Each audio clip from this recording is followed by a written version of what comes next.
ओम गणेशाय नमः। ओम नमः शिवाय। मैं निखिल ज्योतिष आचार्य आप सभी का मेरे चैनल पर पुनः स्वागत करता हूं।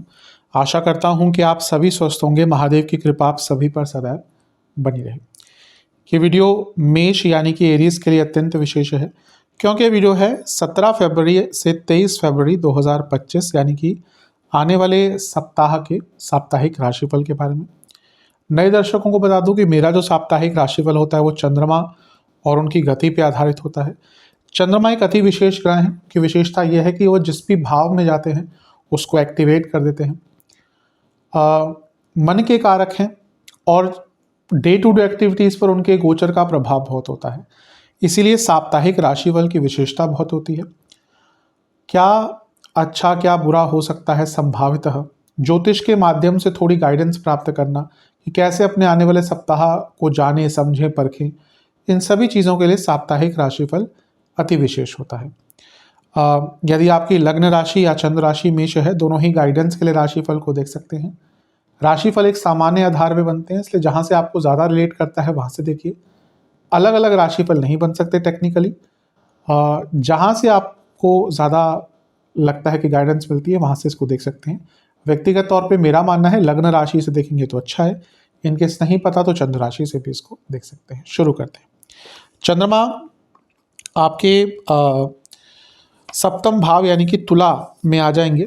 ये होगा 17 तारीख शाम के 6 बजे के आसपास और 20 तारीख सुबह के 7 बजे तक चंद्रमा आपके सप्तम भाव में ही गोचर करेंगे। चंद्रमा का सप्तम भाव में आना एक प्रकार से न्यूट्रल माना जाता है। बहुत अच्छा नहीं बोलते इसको, बहुत बुरा नहीं बोलते, न्यूट्रल माना जाता है। अच्छी चीज़ है कि वो छठे भाव से निकल गए, केतु के प्रभाव से निकल गए, तो हफ्ते का जो शुरुआती भाग ही है वो थोड़ा सा सकारात्मकता पूर्ण दिख रहा है। क्योंकि चंद्रमा आपके केंद्र भाव के स्वामी हैं तो यहाँ पे राजयोग बनाते हैं और जब यहाँ से वो लग्न को देखते हैं तो राजयोग का प्रभाव आपको देंगे। तो ये अच्छा है, कुछ बुरा नहीं है। बिजनेस में लाभ हो सकता है, जीवन में कुछ निर्णय लेने थे जो नहीं ले पा रहे थे वो ले सकते हैं। यहाँ पे अगर चंद्रमा से त्रिकोण में बैठे तो 4 ग्रह हैं, देखें तो 4 ग्रह हैं। चंद्रमा मन के कारक हैं। हाँ, बस एक चीज़ रहेगी कि मन बहुत ज़्यादा आकांक्षाएं, अभिलाषाएं और इच्छाएं लेकर चलेगा तो अति से कभी कभी प्रॉब्लम होती है। बहुत ज़्यादा कुछ आप करना स्टार्ट कर देते तो प्रॉब्लम हो सकती है। बस थोड़ा सा संयमित और नियमित होकर चलेंगे तो समय अच्छा है। गुरु से छठे में है तो ये शकट योग बन गया। कुछ महत्वपूर्ण कार्य डिले हो सकते हैं, इसलिए अपने टाइम मैनेजमेंट पर ध्यान दीजिए, अपने प्लानिंग पर ध्यान दीजिए, क्योंकि अगर कोई महत्वपूर्ण कार्य डिले हो गया तो फिर प्रॉब्लम हो सकती है। चंद्रमा क्योंकि आपके चौथे घर के स्वामी हैं, अगर प्रॉपर्टी संबंधित कुछ कार्य करना चाह रहे थे, अटक रहे थे, वो कार्य पूर्ण हो सकते हैं। चौथे से चौथे भाव में बैठे यानी कि एक प्रकार से उस कार्य की पूर्णता की तरफ भी आप जा सकते हैं।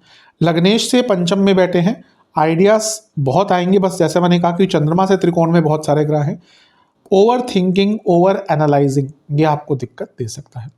नवांश कुंडली बता रही है कि कुछ निर्णय अगर लेने थे उनको आगे बढ़ाया जा सकता है, आगे उन सब संबंधों में बढ़ा जा सकता है। दशांश कुंडली कार्य क्षेत्र में सब ठीक है, अगर कोई प्रॉब्लम चल रही थी उससे निकलने का मौका मिलेगा। बिजनेस में बहुत अच्छा अवसर है लाभ प्राप्त करने का। फैमिली बिजनेस करते हैं तो और भी अच्छा है।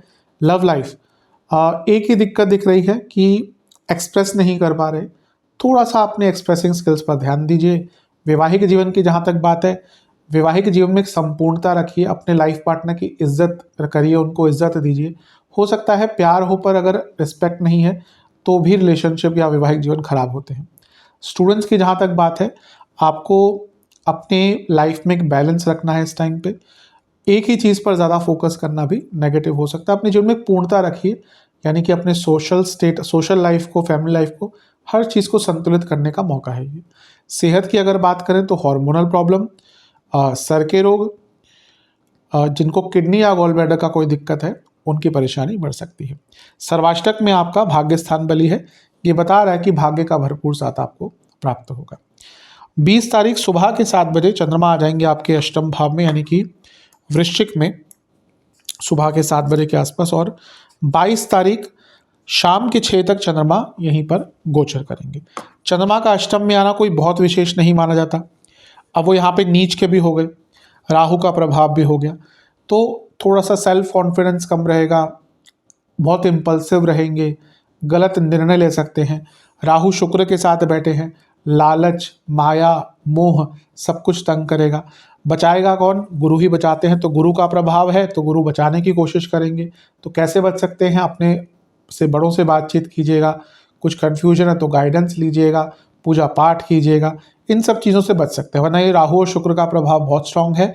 चंद्रमा अष्टम में है, नीच के हैं, गलत निर्णय लेने की संभावना, गलत कार्य करने की संभावना, गलत दिशा में बुद्धि के भागने की संभावना बहुत बढ़ जाती है। तो गुरु ही बचा सकते हैं। पूजा पाठ कीजिएगा, अगर कोई गुरु है आपके जीवन में तो उनके सानिध्य में जाइएगा। नवांश कुंडली बताती है कि बहुत आराम से लोगों से बातचीत करनी है, बहुत विनम्रता से लोगों से बातचीत कीजिएगा। जहाँ तक दशांश कुंडली की बात है, कार्य क्षेत्र में गलतियां होने की संभावना है, बहुत फोकस से काम करना है। बिजनेस, पैसा आएगा भी लेकिन कुछ ज़्यादा खर्चा भी आपका इस टाइम पे हो सकता है।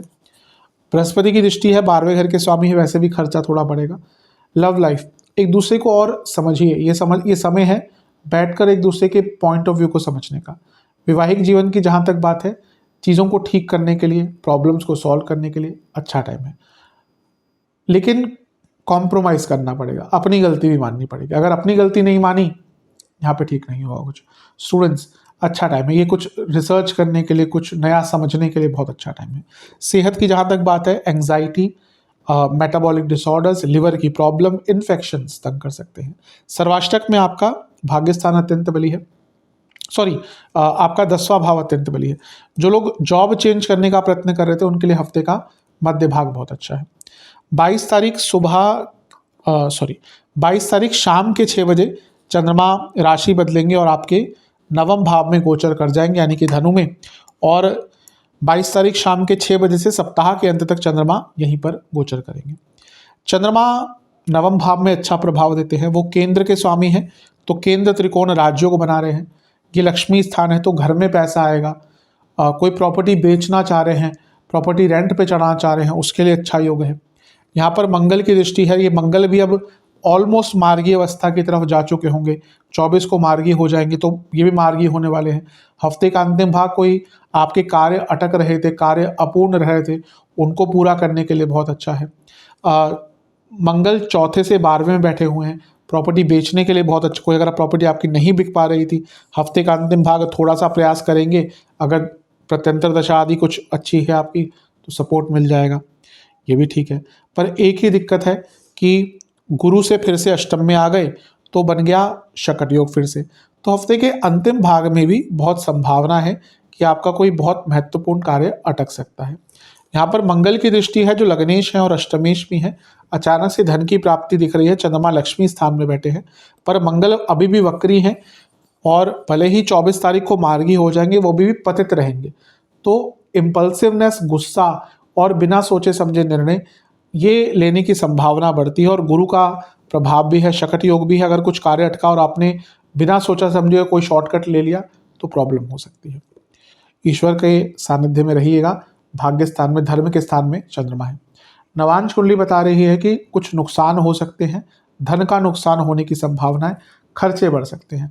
दशांश कुंडली, कार्य क्षेत्र में कार्यभार ज़्यादा रहेगा तो तैयार रहिएगा। बिजनेस में आपको अपनी सोच बड़ी करनी पड़ेगी, आई थिंक, क्योंकि सोच संकुचित है इसलिए आगे नहीं बढ़ पा रहे। लव लाइफ, कोई मन में बात है, कुछ डिस्कस करना है, कर लीजिए, क्योंकि ऐसा लग रहा है कुछ मन में है, डिस्कस नहीं कर रहे, और क्योंकि वो डिस्कस नहीं कर रहे, मन में गुस्सा आ रहा है और वो गुस्सा फिर गलत जगह पर निकल रहा है। बैठकर बातचीत कीजिए, कम्युनिकेशन बहुत इंपॉर्टेंट होती है। वैवाहिक जीवन, यहाँ पे भी सेम ही कहूँगा, कम्युनिकेशन पर ध्यान दीजिए। ऐसा लग रहा है कि बहुत चीज़ें डिस्कस करनी है और करिए उसको। स्टूडेंट्स, बहुत शुभ समय, हफ्ते का अंतिम भाग सबसे अच्छा है आपका। कोई एग्जाम है, कुछ कार्य अटक रहे हैं, कुछ डिलेज हो रहे हैं, उनको पूर्ण करने के लिए अच्छा समय है। सेहत की अगर बात करें तो हड्डियों की प्रॉब्लम, बीपी की प्रॉब्लम। सर्वाष्टक में फिर से कर्म भाव बली है, हफ्ते के अंतिम भाग में कोई महत्वपूर्ण कार्य पूरा होता हुआ दिख रहा है। उपाय के स्वरूप में आपको हनुमान चालीसा और हनुमान बाहुक का एक बार पाठ करना है। आशा करता हूँ कि वीडियो आपके काम आएगी। चैनल पर नए हैं, सब्सक्राइब कर लीजिए, वीडियो को लाइक कर लीजिए। मिलता हूँ अगली वीडियो में, तब तक के लिए ओम नमः शिवाय।